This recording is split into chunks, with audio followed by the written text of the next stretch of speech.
And welcome everybody to another edition of the GSMC Baseball Podcast brought to you by the GSMC Sports Network.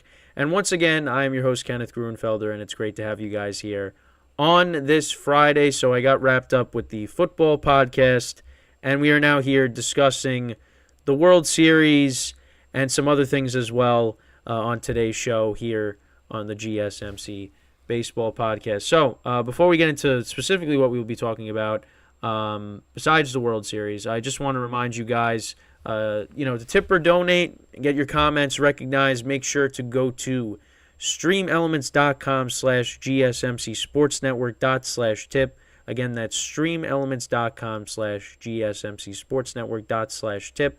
Again, that gets your comment recognized. It makes the show more interactive between myself, the host, and you, the viewer. And again, that makes you part of the show. That's really what it's all about, is the interacting between me and you guys. So what we have on tap for today is we will recap the World Series. I'll go through all the games because obviously, the last time we did a show, that was the day of the World Series. That was Game 1, and the World Series ended up only going 5 games. We'll go through all of them really quickly. And then in the second part of the show, we're going to talk about Corey Seager and Bruce Bochy and the achievements that they got from these playoffs, from the World Series, their milestones. We'll talk about that. Then in the third part of the show, we'll talk about the Silver Slugger Award finalists. We'll go through the list of the players that are up for that award for 2023. And then in the final part of the show, we're going to talk about the San Diego Padres and their money troubles and why that could lead to a possible trading of their star player Juan Soto. So that'll be to end the show, so you don't want to miss that. So let's get right into the first topic, which is talking about the Texas Rangers winning the World Series. The baseball season is now over. We have a world champion, and that is the Texas Rangers. And for the Rangers, listen, they finished off the regular season on a bad note. I mean, they choked the division to the Houston Astros. They were going up against the Rays. They finished at 90-72 on the season. And going into the playoffs, I mean, myself included, I took the Rays in that. I gave the Rangers a good chance, and the Rangers ended up sweeping them. They ended up sweeping the Orioles, which I said they could definitely upset the Orioles, and that happened. But then I had them losing to the Astros. I said the Astros would win in 7. And the Rangers ended up winning in 7. And then in the World Series, I wanted to give the Diamondbacks some respect. I wanted the series to go the distance, go 7 games, and the Rangers ultimately win it. But the Rangers won in 5 games. They looked like the much better team in this series against the Diamondbacks. After Game 2, where they lost 9-1, and then you lose Adolis Garcia and Max Scherzer. So in the same game, pretty much, that was Game 3. You were a little nervous for Texas because Adolis Garcia has had a great postseason, and losing him that was going to be tough, and obviously Max Scherzer, that kind of leaves the rotation a little shorthanded. So then you figured maybe that this is a break the Diamondbacks needed to get back in this series, and that wasn't the case. The Rangers took the final 2 games, and they end up winning the World Series, and it's the first time in franchise history that they indeed did that. Because Max Scherzer. But the thing is, Max Scherzer actually pitched. He was pitching pretty well before he got hurt in the game that he pitched, and that was Game 3. He went 3 innings, 2 hits, 2 earned run, or 2 walks, 1 strikeout. He gave up no runs. The bullpen did its job. Adolis Garcia, like I said, he got hurt, an oblique injury. Scherzer was a back injury. But yeah, and the Rangers won the final game 5-0. So actually, we'll run through the games really quickly. So Game 1 was awesome. I mean, the Rangers were losing going into the bottom of the 9th inning, and the World Series MVP Corey Seager going up against Paul Sewald. He had a 2-run home run to tie the game, and then Adolis Garcia hit the walk-off home run, and the Rangers won the first game. So, you figure, okay, that was a game that they stole with their clutch hitting by their guys. And then game 2, the Diamondbacks dominated. Merrill Kelly pitched really well. They won 9-1. Tommy Pham went 4 for 4 in that game. Corbin Carroll went 2 for 5. So to me, after that game, I'm like, this series is going to go back and forth. Then Sunday was an off day. You go to game 3. Rangers pitched very well in that game. They won 3-1.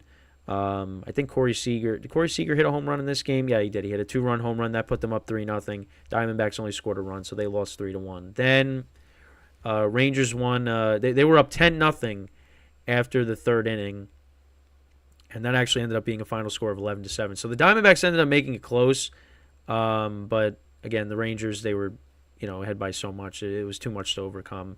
But they won that game. Andrew Heaney pitched well, 5 innings, 1 earned run, 4 hits, 3 strikeouts. So they won game 4, and then game 5 they won 5-0. Nathan Eovaldi finished off the postseason going 5-0 with a 2.95 ERA. So you could have looked at him, and maybe he could have been the World Series MVP as well. Zach Gallen did pitch well himself in the game. He went 6 1/3, 3 hits, 1 earned run, 1 walk, 6 strikeouts, but again, the Rangers, they won that game. Paul Sewald, he gave up 4 earned runs in the 9th inning. So he was having a good postseason, and then you got to the World Series, and it just all fell apart. Let's actually look at his stats for the World Series. So in the World Series, he pitched in 2 games, 27 ERA he had, 6 earned runs, 2 home runs. Yeah, the opponent's batting average was 500. Because you go back to the League Championship Series, he had an ERA of 0 in 4 games. Didn't give up any runs. Well, yeah, 0. Earned run average of 0. Opponent's batting average was 77. You go back to the Division Series, he pitched to a 0 ERA this year in the Division Series in 2 games. Opponent's batting average was 143. And then in the wild card round, it was 143 as well. And he also pitched to a 0 ERA in that as well. So, yeah, I mean, he was great. And then you get to the World Series, and, I mean, you give up the tying home run to Seager in Game 1. And then, the Rangers capitalized on his struggles in the 9th inning. In Game 5, they put up 4 runs in the 9th inning, and that was it. And the Rangers win. And I did put out a short, but I just wanted to give a shout out to the Diamondbacks, because a lot of people doubted them. Really nobody gave them a chance to really get to this point, making the playoffs. At 84 wins, but listen, for me, I had them upsetting the Brewers, but I didn't expect them to sweep the Dodgers and then win games 6 and 7 in Philadelphia in the championship series. I mean, it was unbelievable. It was an unbelievable run for them. Obviously, the wheels kind of fell off here in the World Series. I mean, the Sewald didn't pitch well. Blowing Game 1 was huge. I mean, the Diamondbacks could have been up 2-0 going back to Arizona, but yeah, what a great run for them. But they got nothing to be ashamed of. They got some good players moving forward that are their core, that are going to be a huge part of their future. I mean, Corbin Carroll, Rookie of the Year, he was great in these playoffs. And the trade they made with the Blue Jays, getting Moreno and Lourdes Gurriel Jr., Christian Walker, and their pitching staff. I mean, Merrill Kelly, and of course Zach Gallen. So they got some pieces, of course, going into next year. This core, I shouldn't say the pieces, but the core they have going into next year. I think this team is still going to be a decent team moving forward. Coming in at 84 wins. Again, nobody really gave them a chance, and they, behind good pitching and clutch hitting in the playoffs. I mean, they got to this point, and they should be a good team next year. Build off of this year. Now, again, they got hot at the right time. So obviously, like, we're way early, into the off season. So like, it's too soon to predict anything. But you figure this team should be back, in the playoffs next year. But we'll see. But as for the Rangers, I mean, congratulations to them. Um, a lot of guys winning their first rings. Marcus Semien, Jordan Montgomery. All the young guys that they brought up during the season as well. Jacob DeGrom technically won a World Series this year, and he really didn't pitch that much. But guys that have been there that have won it already: Scherzer, Eovaldi, Chapman, Corey Seager, of course, Bruce Bochy, the manager. I mean that was the key to all this. I mean, the Rangers getting him, what a great move that was. Because I figured the Rangers were going to win the World Series when they, obviously with this matchup. I picked them. I thought they were the better team in this series, coming into the series, and that was the case. And I thought you give the manager edge to the Rangers here, and that was the case. And now he's won his fourth championship. Corey Seager now his second World Series MVP. What a ride it was for them, and there were some ups and downs because, that last, month or so towards the end of the regular season, they definitely were struggling, and, it looked like possibly they might fall out of the playoffs, with how they were struggling. But, they were, from choking the division lead to what they've done. I mean, what a run, really. They got hot at the right time. They got a great core moving forward, got a great mix of, veterans and young guys. So this is a team that should be good for a long time. And you got Bruce Bochy as the manager, so they got stability there. This team is like I said, this team should be a great team for years to come. Listen, they signing Semien and Corey Seager to those big contracts. Obviously, the first year they didn't really do much. They didn't make the playoffs or anything, but I thought what they did in the offseason before this year, getting Eovaldi, obviously getting DeGrom, but that didn't, pan out the way they hoped for it. You get Andrew Heaney, you improve the rotation. And then what they've done, with trades, trading for Aroldis Chapman, who, listen, people were like, why did they do that? And he blew some games, but guess what? When he pitched in the postseason, although there were a couple of times where Rangers fans were like holding, covering their eyes, Chapman did good in his role. And Leclerc, as closing it out, he did well outside of when Altuve hit that 3-run home run, the go-ahead home run in game 5 in Texas, the championship series. He's been solid, but getting Montgomery, getting Scherzer at the deadline. Montgomery was great in the postseason. He's going to get paid. The Rangers, they had a very good team. And, listen, you're still going to like the Astros to win the division. A lot of people probably are, even though they're looking for a manager at the moment. But this Rangers team is going to be good for years to come. They're not going anywhere. So, again, congratulations to them. And, now the baseball season is over. So, we're going to have to figure out what we're going to talk about. But we got a bunch of stuff to talk about on the show today. So, we'll continue our discussion here with the Rangers winning the World Series. Because we're going to focus next on talking about the manager and the shortstop for the Texas Rangers in the second segment. So we're going to talk about them when we come back from our first break of the show. So stick around, and we'll be right back here on the GSMC Baseball Podcast.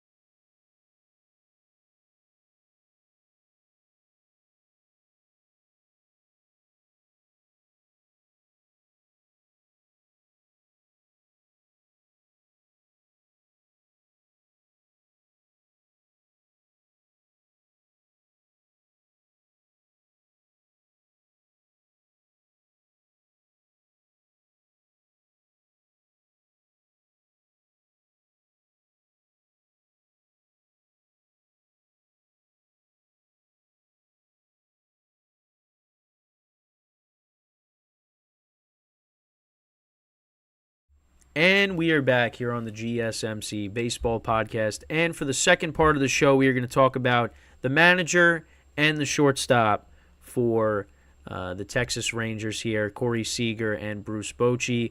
Obviously, these two guys achieved, they had some milestones that they achieved on this past week with the World Series. So Bruce Bochy, well, actually, we'll go through Corey Seager first. So actually, because I have Corey Seager's stats from the postseason, so I just wanted to get that up. 1 second here. And we'll obviously go through the graphic once again in a bit. Towards the end of the segment. But so these are Corey Seager's numbers in the postseason for his career and also for this year. So up top is this year. So you got a .318 batting average, 6 home runs, 12 RBIs, and 1,100 OPS. So he was great in the postseason. His career postseason numbers: 254, 19 home runs, 48 RBIs, and 858 OPS. So, I mean, listen, when Adolis Garcia went down, yeah, like I was concerned because that's a huge bat that they were losing, but they still had a good lineup where it really didn't matter. I mean, they didn't skip a beat. I mean, the other thing too that I think I mentioned, I might have forgot to say it, but they went 11-0 on the road in the postseason this year. I mean, that is insane. Like, you would have thought Houston was going to win at least one of their games back at home in the championship series, and that wasn't the case. And the Diamondbacks, they've played well at home as well in the playoffs, and the Rangers swept them in Arizona. So credit to the Rangers. I mean, will that ever happen again? Probably not. But we'll see. You never know. So in 5 games in the World Series, so Corey Seager went 6 for 21. So that was a .286 batting average, 3 home runs, 6 RBIs, and he had an 1,100 OPS in the World Series. And this is his second World Series MVP. He won his first one with the Dodgers. I mean, listen, that Game 1 home run was huge. I was like, wow, like that was huge because the Diamondbacks bullpen has been great, these entire playoffs, and I didn't think it was going to happen, and of course it did. And you know what? Like, that was a great signing for the Rangers getting him. I mean, listen, as a Yankee fan, I would have loved if the Yankees were able to get him.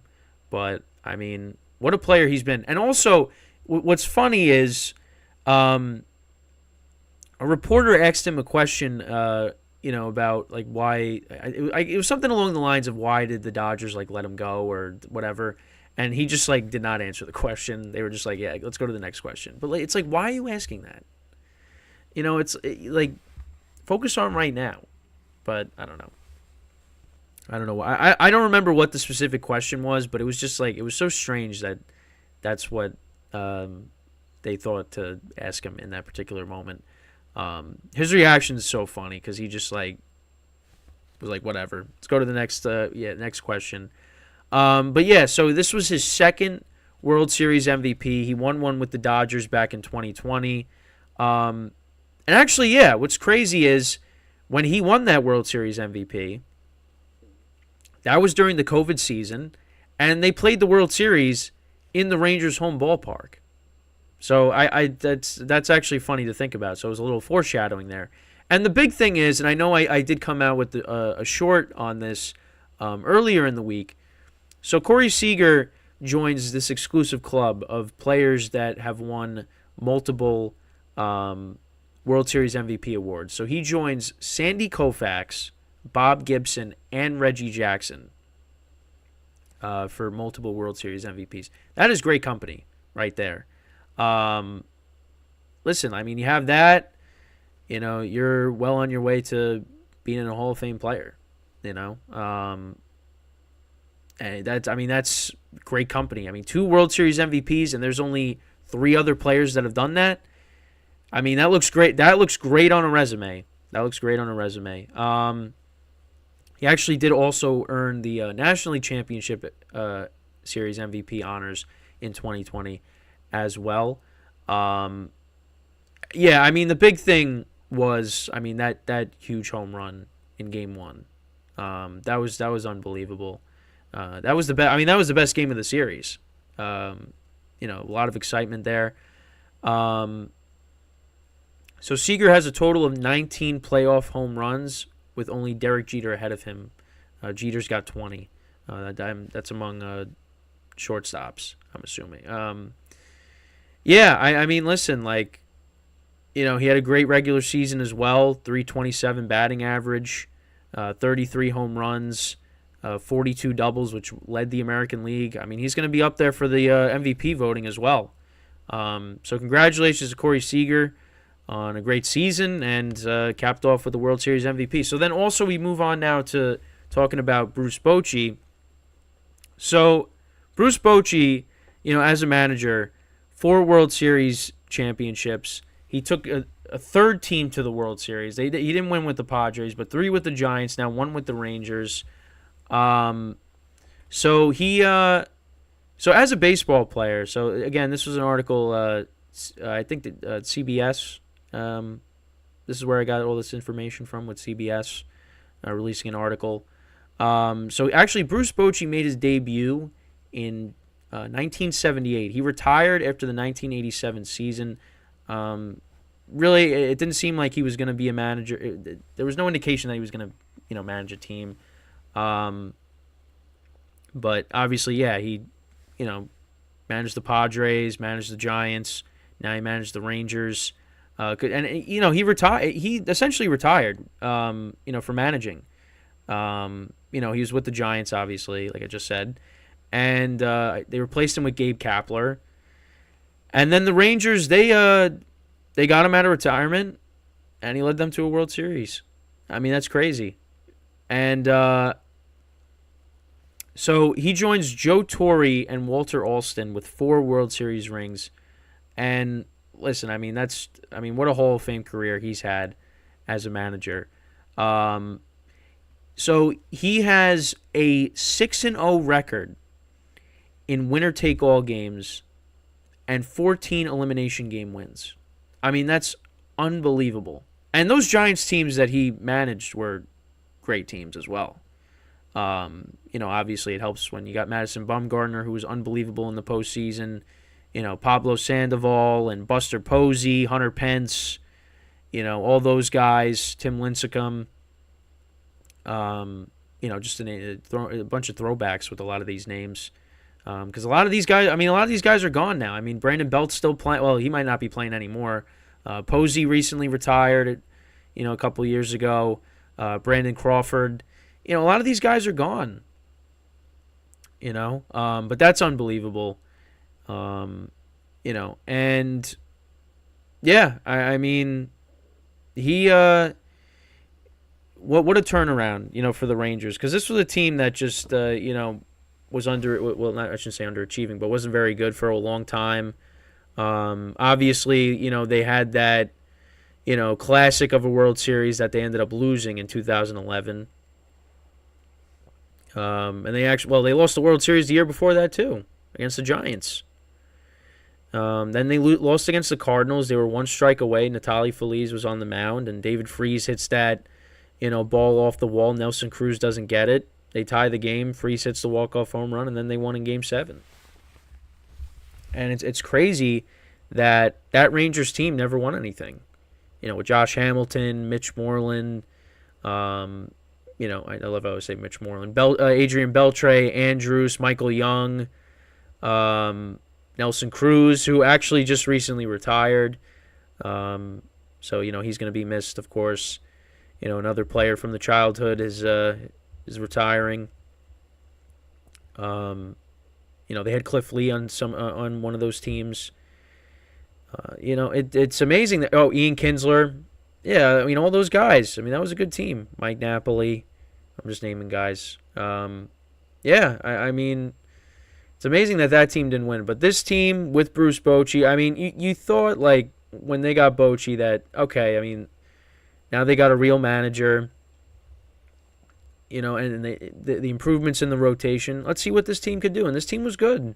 this team was good. It was a very good offensive team. The rotation, Eovaldi was injured at points during the year. Obviously, DeGrom, with the Tommy John. But they held it together. And, they got criticized for trading for Chapman. But they ended up winning the World Series this year. And, a big part of that is the two guys that are titled in this segment. Is the manager Bruce Bochy and, of course, Corey Seager, who played in a lot of big games with the Dodgers. So, and already won a World Series MVP. So this was nothing new to him. Yeah, I mean, what a ride for the Rangers, really. First championship in franchise history. And, again, like I said in the last segment, this is going to be a good team moving forward. You got Seager locked up, for a while with his contract. You got Semien. And, we'll see, if they keep the other guys in the rotation around. You get DeGrom back, hopefully. It's unfortunate that DeGrom got hurt. And we couldn't see him pitch in the World Series. But, we couldn't really see him pitch at all this year. He really didn't pitch. But, yeah, I mean, this team moving forward is going to be dangerous. And I think from the ESPN article, they had the fourth best odds to win the World Series. I think it went the Braves, the Dodgers, the Astros, the Rangers, and then the Phillies. So, I mean, listen, you keep your guys. I mean, most of these guys will be back next year. I mean, all the young guys will be back. It's really like the rotation. Montgomery, are they going to bring him back? I mean, what's the future with Max Scherzer? I don't know. I mean, we'll see. But, like I said, this team is going to be good for a number of years. And also, of course, Adolis Garcia as well, who was an all-star this year and was great in the postseason as well. But, yeah, I mean, the Rangers, they got a good team, and that team is going to be good, should be good for a long time. So with that, we are going to take our second break of the show. But again, I just wanted to remind you guys before we go into break, to become part of the show, to make it more interactive, of course, and, to tip or donate, get your comments recognized, make sure to go to streamelements.com/gsmcsportsnetwork./tip. Again, streamelements.com/gsmcsportsnetwork./tip. Really helps the show, and like I said, makes it more interactive, makes you part of the show. It highlights your comment, I answer it, I address it on the live broadcast, and it's also on the ticker at the bottom of the show segment. So make sure to go and do that. And with that, we are going to take our second break of the show, and then when we come back, we're going to take a look at the Silver Slugger Award finalists. So we'll go over the players that are listed, and that will be the third part of the show when we come back. So stick around, and we'll be right back here on the GSMC Baseball Podcast.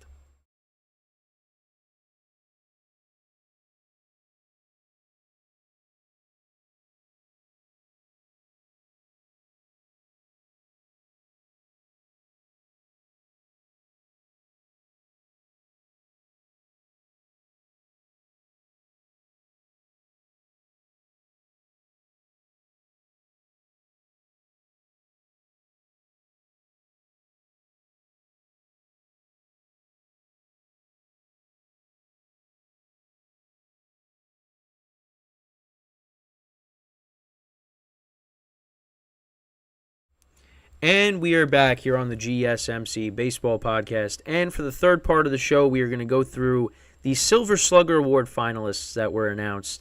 So we'll go by position and league. So that'll be the third part of the show here. So in the American League, we'll start off with first base.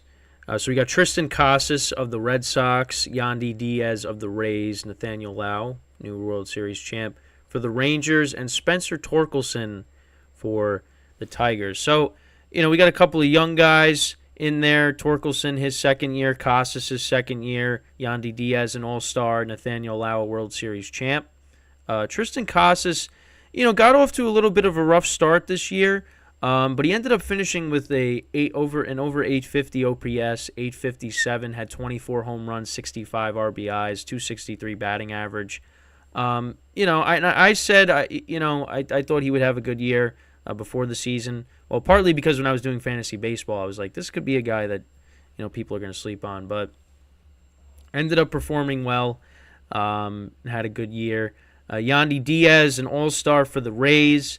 So in the regular season, 330 batting average, 22 home runs, 78 RBIs, and 932 OPS. So right now, I mean, I'd probably lean towards him at the moment. Torkelson, though, 31 home runs, 94 RBIs, 759 OPS. So he had a great sophomore season because last year he had 8 home runs and 28 RBIs in 110 games. He played in 159 games this year. So, he's definitely could be a guy that wins that. Nathaniel Lau, 17 home runs, 82 RBIs, 262 batting average. I think it's going to come down to so you're either going to see Yandy Diaz or Torkelson. Both guys, though, had great years. So that would probably be the top two as of right now. So then second base, you got Brandon Drury, Gleyber Torres, and Marcus Semien. Gleyber Torres is one of the Yankees' best hitters this year. The Yankees, with their down year, he was at least one of the bright spots for them. He finished with 25 home runs, 68 RBIs, and 800 on the dot OPS. Marcus Semien, World Series champ, of course. In the regular season, he had 29 home runs, 100 RBIs, and 826 OPS. And also Brandon Drury, an unexpected name. 26 home runs, 83 RBIs, and 803 OPS. So we'll see, what happens there. I mean, probably favors Semien at the moment. Third base, you got Bregman, Devers, Isaac Paredes, and Jose Ramirez. Once again, Jose Ramirez, another solid year, 24 home runs, 80 RBIs, 831 OPS. Isaac Paredes of the Rays. He had 31 home runs, 98 RBIs, and 840 OPS, so he had a really good year. Devers, of course, always solid for the Red Sox. 33 home runs, 100 RBIs, 851. And then you got Alex Bregman for the Astros. He had 25 home runs, 98 RBIs, 804 OPS. So, this is going to be a close race here between those four guys over at third base. Then for shortstop, you got J.P. Crawford, Corey Seager, Bobby Witt Jr. Obviously, we talked about Corey Seager. J.P. Crawford had 19 home runs, 65 RBIs, and 818 OPS. Corey Seager, he's also an MVP candidate. 327 batting average, 33 home runs, 96 RBIs, and over 1,000 OPS. It's probably going to be him that wins it. Bobby Witt Jr., his second season was solid. 30 home runs, 96 RBIs, and 814 OPS. So we'll see, but you'd probably lean towards Corey Seager. Corey Seager actually hasn't won a Silver Slugger Award since his back-to-back awards with the Dodgers back in 2016 and 2017. So it's been a while. Then you got a ton of outfielders. You got Randy Arozarena, Adolis Garcia, Aaron Judge, Luis Robert Jr., Julio Rodriguez, Anthony Santander, Kyle Tucker. It's just crazy how Aaron Judge, what he was able to do this year, only playing in 106 games, he hit 37 home runs, had 1,000 OPS. If he stayed healthy, he probably could have got to 60 again. Adolis Garcia and Randy Arozarena, a couple of all-stars. Adolis Garcia, 39 home runs, 107 RBIs on the season. Randy Arozarena, he had 23 home runs, 83 RBIs. Luis Robert Jr., he had 38 home runs, 80 RBIs. Julio Rodriguez, who did get off to a little bit of a slow start, but ended up having a good season. Very good season. 32 home runs, 103 RBIs, and 818 OPS. Anthony Santander, he had 28 home runs, 95 RBIs, 797 OPS. Very good season for him. And Kyle Tucker of the Houston Astros, 29 home runs, 112 RBIs, 886 OPS. Another solid season for him. So that's it for the American League. Oh wait, actually no, sorry, catcher and designated hitter. So you got Salvador Perez, Cal Raleigh, and Adley Rutschman. So Salvador Perez had a solid year, 23 home runs, 80 RBIs. Raleigh had 30 home runs, 75 RBIs. And then Adley Rutschman, he had a rough postseason. I mean, his postseason numbers, he had an .083 batting average. The regular season, he had 20 home runs and 80 RBIs. So, it'll be a close race there. And then, of course, designated hitter, you got Alvarez and Shohei Ohtani. Alvarez had 31 home runs, 97 RBIs, a 990 OPS. So he had another great season. And then, of course, Shohei Ohtani, I mean, I think we'll see if he wins MVP still. I mean, I feel like he should, but who knows. Before he got hurt, though, 304 batting average, 44 home runs, 95 RBIs at 1,000 OPS. I mean, should still get MVP as well, but we'll see.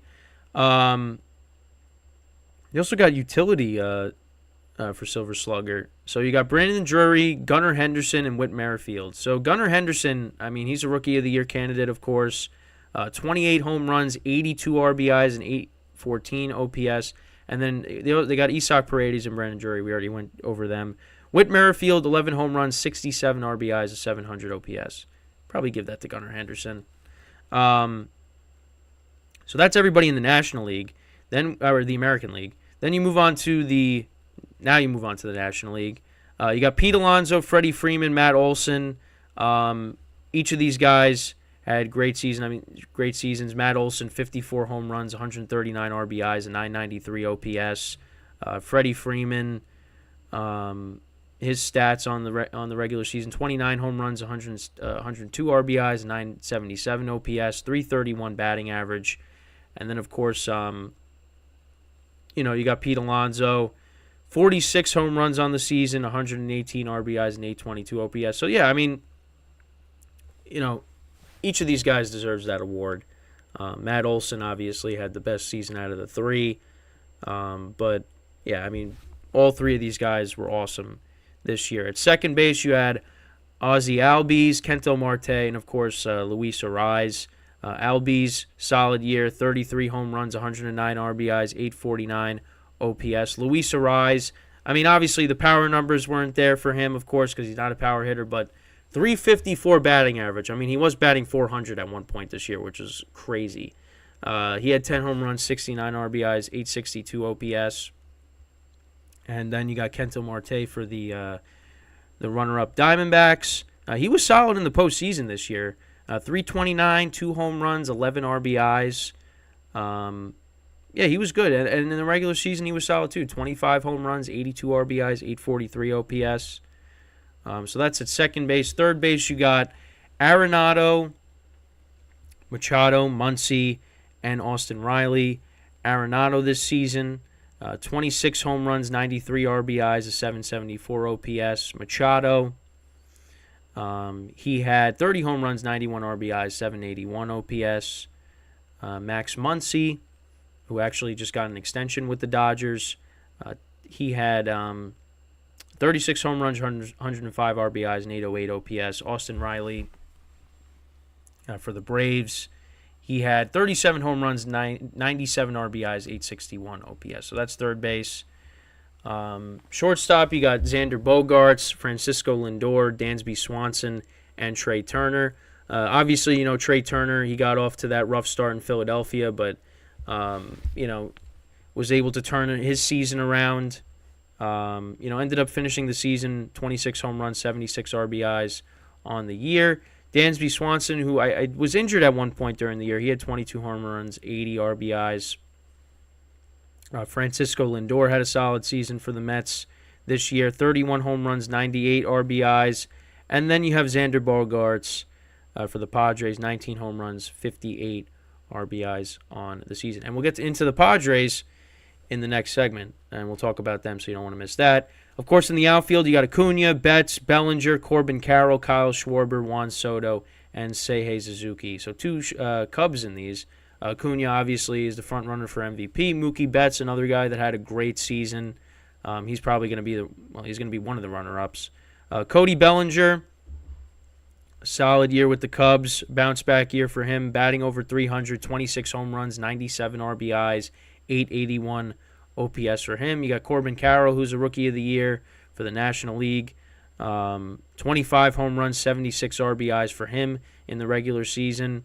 Kyle Schwarber, of course, weird year for him. 197 batting average, but 47 home runs, 104 RBIs, and 817 OPS. Juan Soto, who we will discuss in a little bit with the Padres. 35 home runs, 109 RBIs, 929 OPS. So you figure he's going to be one of the people that gets that, one of the players that gets it. And Seiya Suzuki, he was solid too this year for the Cubs. 285 batting average, 20 home runs, 74 RBIs. So that's everybody in the outfield for the National League. Then at catcher, you got William Contreras for the Brewers, Sean Murphy, JT Realmuto, and Will Smith. So we'll run through their stats really quick as well. Contreras, 17 home runs, 78 RBIs in the regular season. Sean Murphy, he was good with the Braves this year, 21 home runs, 68 RBIs. JT Realmuto, his season, he had 20 home runs, 63 RBIs on the season. And then Will Smith for the Dodgers. He actually batted .417 in the postseason this year. So he was one of the few bright spots for the Dodgers in that series against the Diamondbacks. So in the regular season, 261 batting average, 19 home runs, 76 RBIs, 797 OPS. Then designated hitter, you got Bryce Harper, JD Martinez, Marcell Ozuna, and Jorge Soler. I mean, Bryce Harper missed some time with the injury, coming back from that. JD Martinez was solid for the Dodgers his first year with them. I think it was only a 1-year deal, so we'll see if they bring him back. 33 home runs, 103 RBIs for him. For Bryce Harper, 16 home. Well, that's his career postseason numbers. This year, 21 home runs, 72 RBIs. Marcell Ozuna with the Braves, 40 home runs, 100 RBIs for him, and then Jorge Soler. He had 36 home runs, 75 RBIs, so a good season for him. And then for utility, they got Bellinger, Betts, and then they got Spencer Steer and Hai-Sung Kim for the Padres. So Kim, 260 batting average, 17 home runs, 60 RBIs, and Spencer Steer for the Reds, he had 23 home runs, 86 RBIs. So those are all the candidates, well, the finalists for the Silver Slugger Award. Let me know what you guys think. Who do you guys think will get the awards for each position? But yeah, that's basically it when it comes to the Silver Slugger Award. So last year, you had Alejandro Kirk win, Nathaniel Lau won, Jose Altuve, Jose Ramirez, Xander Bogaerts, Judge, Julio Rodriguez, Mike Trout, Yordan Alvarez, and Luis Arraez won last year for the Twins. That was in the American League. This year in the last year in the National League, you had Real Muto, Goldschmidt, Jeff McNeil, Nolan Arenado, Trey Turner, Mookie Betts, Kyle Schwarber, Juan Soto, Josh Bell, and Brandon Drury. And a lot of those players are up for winning the award this year. So we'll see how that all plays out. But that's pretty much it, talking about the Silver Slugger finalists. So let me know what you guys think, on who you think will win the Silver Slugger for their respective positions this year. So with that, when we come back from our final break of the show, we are going to talk about the Padres because there's news with them and what they could do moving forward if they're going to have to maybe move some guys possibly with the money troubles that they are dealing with at the moment. So stick around, and we'll be right back here on the GSMC Baseball Podcast.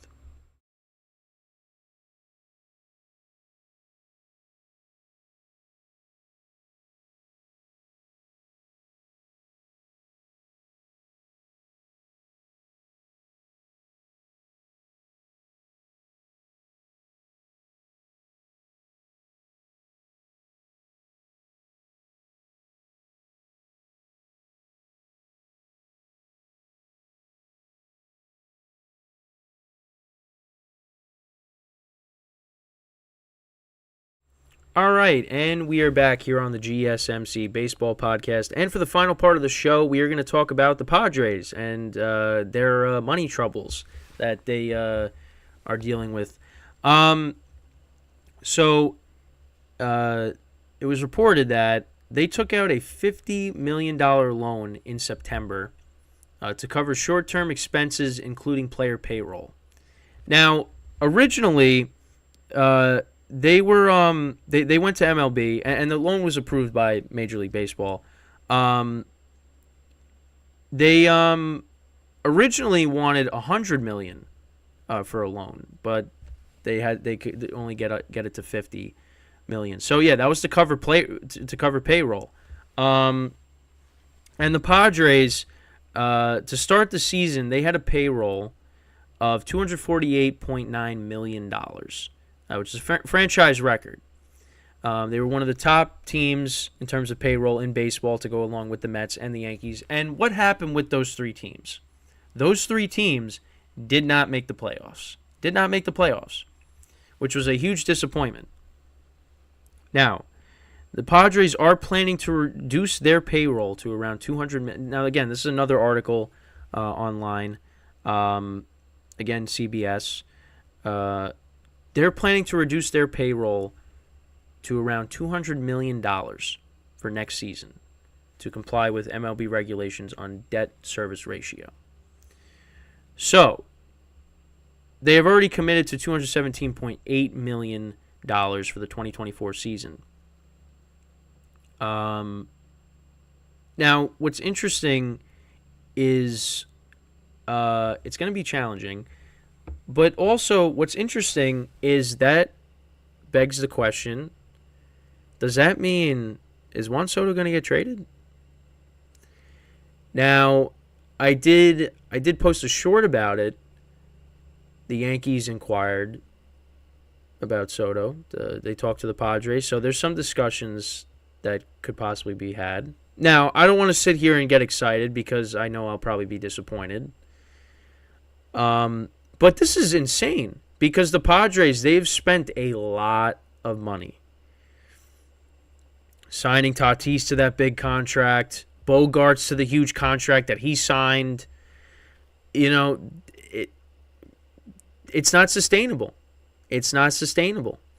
They're going to have to let some of these guys go. And, Juan Soto, listen, you're going to have to pay him if you want to keep him, but they might not be. It doesn't look like they're going to be able to afford to keep him. So they might look to trade him and trade him to a team that has the assets, to get him. And the Yankees are one of those teams. There's a package that the Yankees could definitely put together to get him. Now, for me, obviously, I don't want to give up Dominguez. I don't want to give up. Well, Volpe's definitely not going anywhere. But Dominguez might be the guy that the Yankees are going to have to move. And I don't want that to happen, but to get a guy like Juan Soto who would change, this team, because the Yankees need, they need something. Because right now, what they have is not good. And is not enough. So getting Juan Soto would definitely change, how myself as other Yankee and a lot of Yankee fans would view the team going into next year. Because right now, if the Yankees run it back with the same team, they're not going to do anything. But, with the Padres, I mean, they tried to go for it, essentially. And they only won 82 games. Towards the end of the season, like I was talking about, hey, if they, win all these games, they could possibly sneak into the playoffs. It's possible. But, that ended up not being the case. They missed the playoffs. They were under 500 for most of the year. The clubhouse, there was stuff going on with that. Yeah, they just, it was a disappointment. And now this coming out that they had to take out a loan to pay, the salary of these players. They can't afford what they're doing. So they're going to have to let some guys go. They're going to have to trade some people, possibly. It's not good. It's not good. They took a big step back because they went to the championship series, last year. And This year, they didn't even make the playoffs. And this is signing Bogarts and Tatis coming back from the suspension. You thought this team was going to be a team to be reckoned with.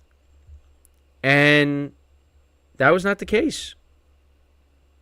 A huge disappointment. And now, with the news that's come out with them taking out a loan, I mean, yeah, it's a problem. It's a problem. And, it's it said in the article, they're trying to reduce payroll, but, I mean, what does that mean for Juan Soto? I mean, you're not going to be able to afford him. So you're going to have to let either you ride out the final year of his contract and you let him go in free agency, or you trade him during the year, or, team comes to them and says, we'll give you all this for Soto, and they take it.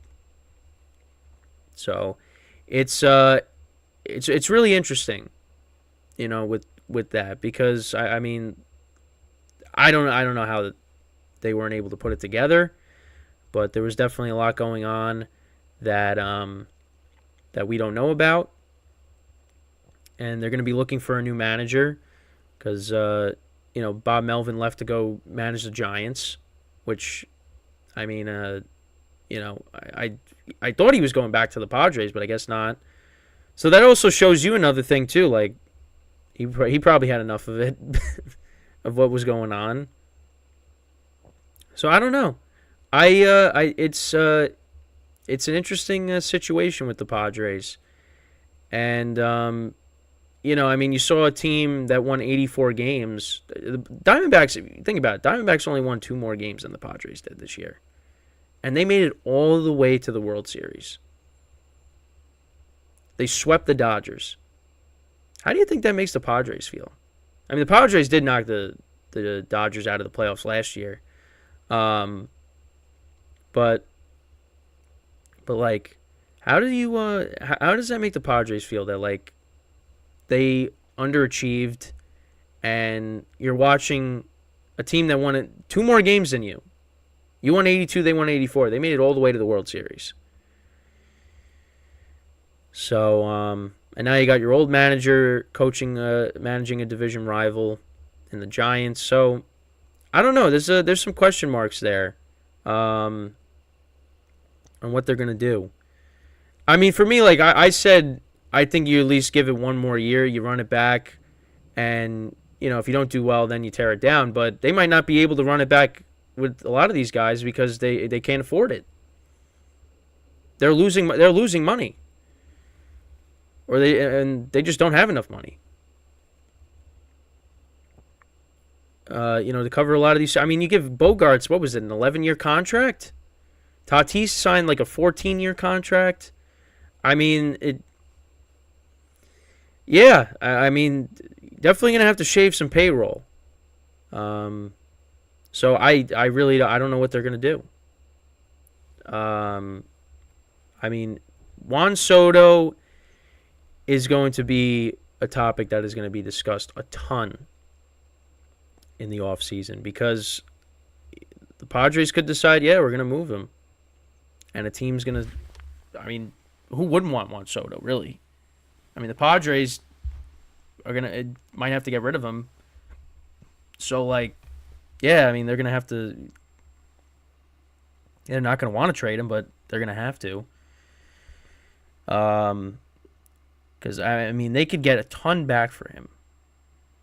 And, listen, for me, I'm hoping it's the Yankees that get him.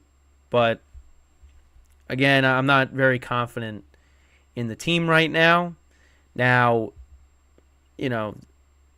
Aaron Judge is having conversations with the front office, so you would hope that, like, he's saying, if you can get him, go get him. Because he would be a perfect fit for the Yankees. He would be a perfect fit. If you got him there, we need left-handed bats. That's what we need.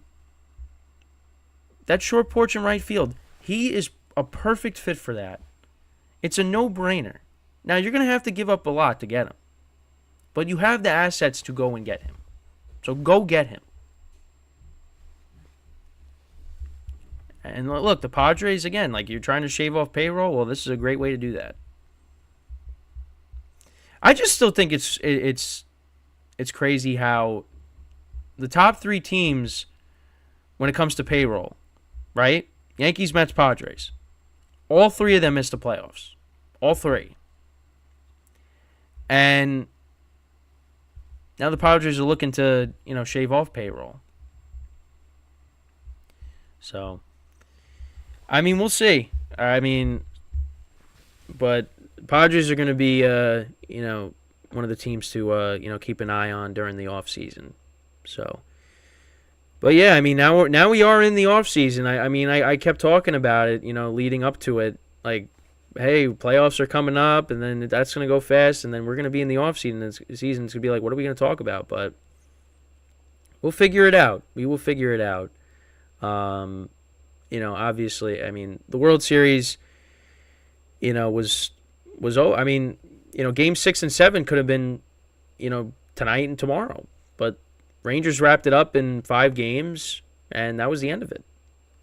So and basically got to talk about the whole World Series, and we had a champ to talk about, so that was good. But I thought this was the Padres stuff I thought was a big story, because it's like you got a bunch of star players, and you don't have the money to maybe afford paying their salaries. I mean, you're going to have to do something.